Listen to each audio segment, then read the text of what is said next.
Enggak. Ya. Ini rileks saja ya. Memang saya ulang lagi. Memang syaratnya itu hafal Quran tadi.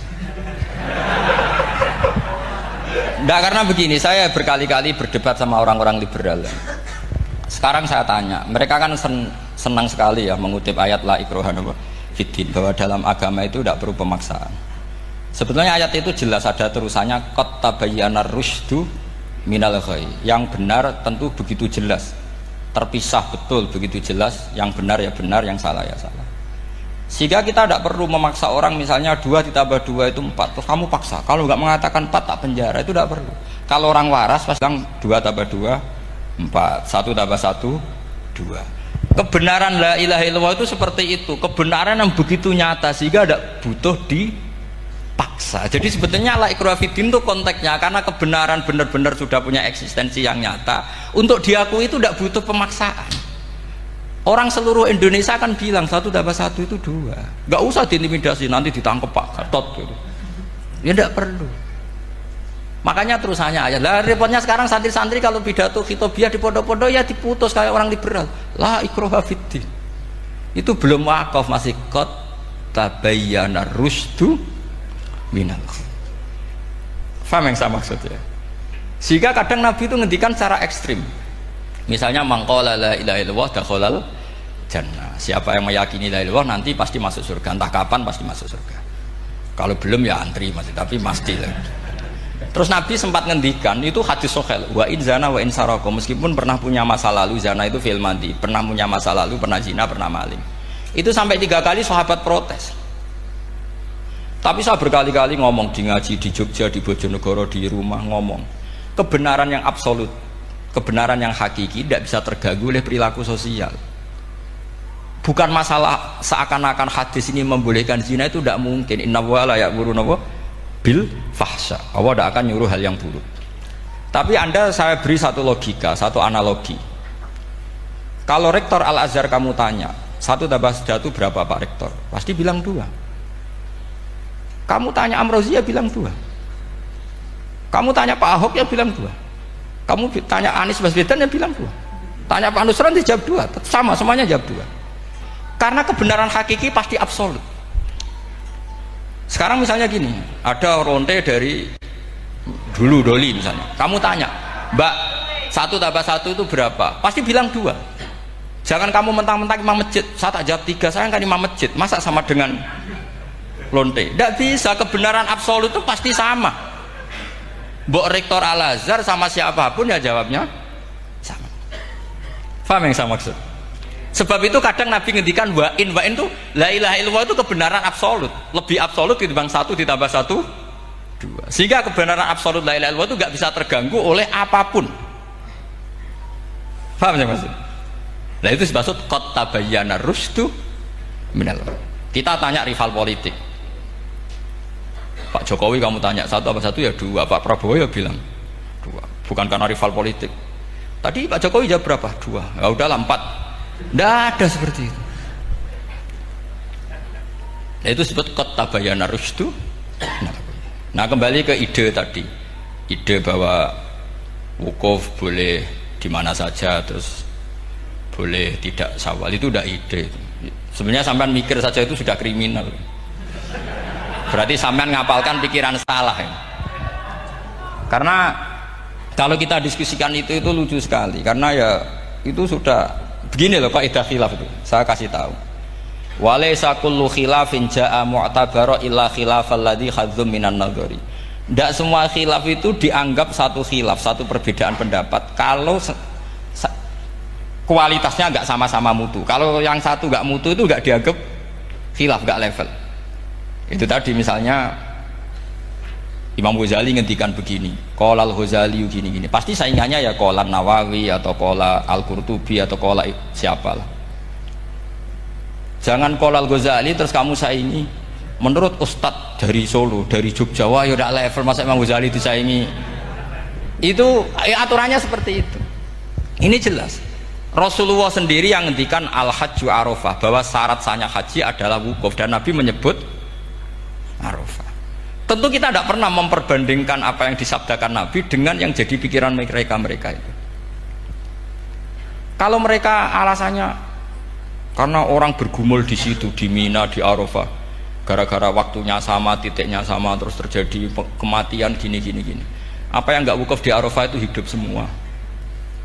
Itu kan kayak dalilnya orang rokok mari cepat mati. Oh, sing rokok ya mati. Orang-orang jil juga mati. Orang-orang liberal yang pikirannya katanya ingin menyelamatkan kehidupan juga pada akhirnya mereka mati. Mendingan mati di Arafah, keren di tanah suci. Bodoh usah begitu. Sebenarnya begini loh, mereka itu menjadi salah karena nggak mau ngaji fikih secara serius. Saya itu menyesal sekali ya, kenapa sih orang wukuf itu kok dungani suwira barbar itu memang sakiliane. Boy dongo aku yakin pangeran apian sediluk tetap dituruti gitu aja, gak usah lama-lama. Ya kata hikam kan gitu. Ngelingno pangeran udah suwi-suwi, sing perlu dielingno sing iso lali. Pangeran iso lali kok amen mbok elingno wae kan gitu cara madzhab hikam. Makanya kata madzhab hikam kan gitu, wa inna ma yunabbahu man yajuzu alaihil ikhfal, yang boleh diingatkan yang mungkin lupa. Tapi kalau masih ingat ya sudah tidak usah diingatkan lagi. Doa itu sekali saja. Saya ini termasuk korban kitab hikam. Loh, saya itu berkali-kali ke Mekah. Itu saya kalau dongo itu pertama di Multazam berdoa. Itu saya sebagai santri, ya pas di Multazam ingin berdoa lagi. Tapi mesti spontan itu ingat hikam. Yang boleh diingatkan yang mungkin lupa. Akhirnya bilang ya sudah tadi Gusti, ya gitu dong. Di putaran ketiga bilang tadi loh Gusti, gitu terus. Karena memang saya malu mengingatkan zat yang nggak mungkin lupa. Tapi sampean jangan ikut saya, ini kriminal. Ini termasuk sisi-sisi kriminal ilmu saya. Tapi ilmunya ada, sampean cari di hikam, wa inna ma yunabbahu man yajuzu alihil ikhfal, yang boleh diingatkan yang berpotensi lupa. Mungkin Anda punya dalih, wah aku dongo mau nunjukno butuh Gus, tapi rakemin disembadani. Ya alhamdulillah aku yang ngono. Tapi tak pikir makom sampean tidak seperti itu, tetap kepengen disembadani.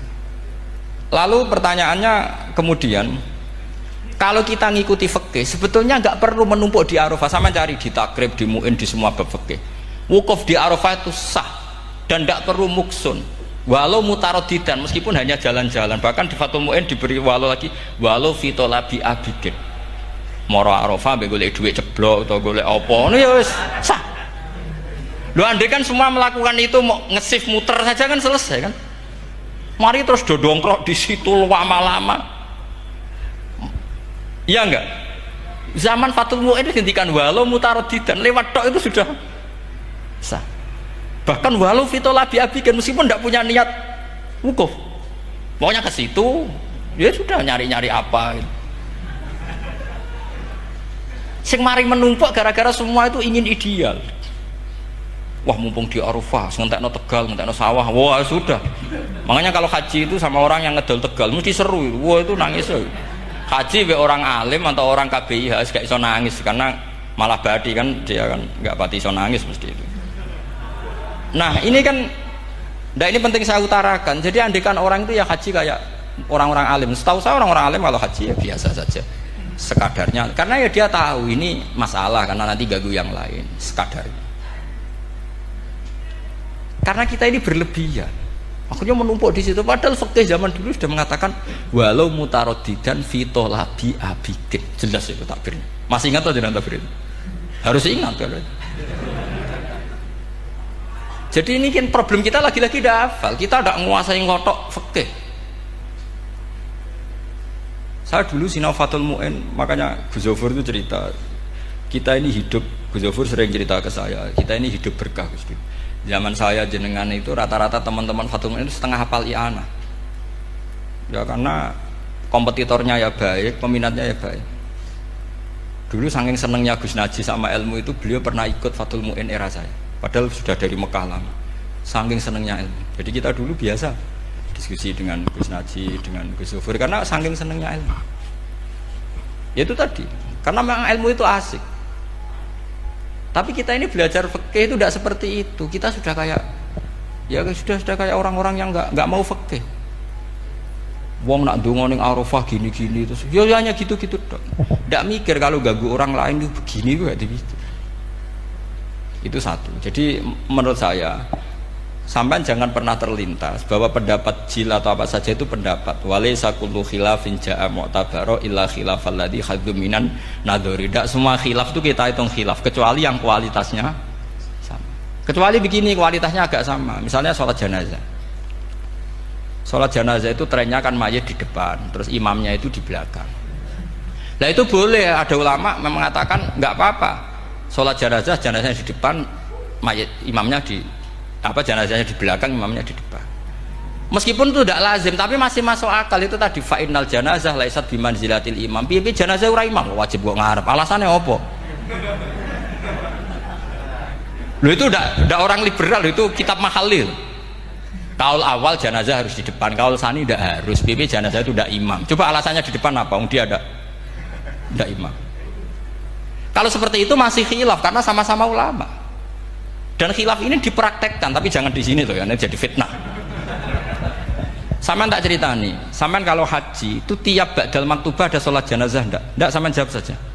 Yang pernah haji, tiap maktubah kan ada sholat jenazah. Itu jenazahnya di depan apa di kamar mayat? Loh, itu bukan gaib loh, orangnya masih belum dikubur. Enggak, sampean jawab saja. Di kamar mayat, enggak semuanya dibawa ke depan. Artinya ada konteks tertentu, mungkin kaul itu yono gunane dalam konteks Mekah karena orangnya banyak sibuk prakober gawa napa jenazah. Tapi dalam konteks Indonesia ya suul adab. Wong keren pisan kok ngarepe kok ora oleh gitu. Jadi ya kalau kiai kan biasa kok ngarep keren. Misalnya jenazah wong awam kesempatan sak ngarepe kiai ya pas mati kowe kok ora oleh gitu. Jadi cara kula itu kan. Iya misalnya orang awam goblok mati, jenazah dah kok nggak guri, jadi yo apa jadi ngarepe kiai pisan kok ora oleh gitu loh. Jadi menurut saya itu. Tapi kalau kamu mengatakan ini fardhu ain, kalau nggak di depan nggak salah, alasan anda apa? Ini tuh udah imam. Yang wajib di depan kita ini kalau imam. Lah seperti itu khilaf, ini cerita khilaf. Mutu, alasannya sama-sama mutu. Qailnya yang punya pendapat ya sama-sama mutu karena diceritakan kita mahali dan dipraktekkan di Arab Saudi, yaitu banyak jenazah di kamar mayat tetap sholat apa? Jenazah gaib. Itu pernah saya praktekkan, tapi sekali itu saja, mungkin tidak terulang. Pas kemarin Banafe Hajin, Banafe itu dekat jenazah itu tidak mungkin, banyak sekali. Gak sholat itu bengi-bengi tak anteni nganti jam loro. Dan saya akrab sama beliau, sering guyon sama saya. Sebelum meninggal tuh berkali-kali ya memang masih keluarga sama saya, jadi sering guyon. Dulu sering guyon sama saya. Ya aku sebenarnya tenanan ini ya, sering ngandani saya gitu. Saya nggak ngira kalau mau wafat. Akhirnya saya itu ke masjid sama anak saya namanya Hasan. Acung nyelati Banafe. Pak kok nggak di depannya? Ya sudah ini darurat. Karena nggak mungkin mendekat beliau.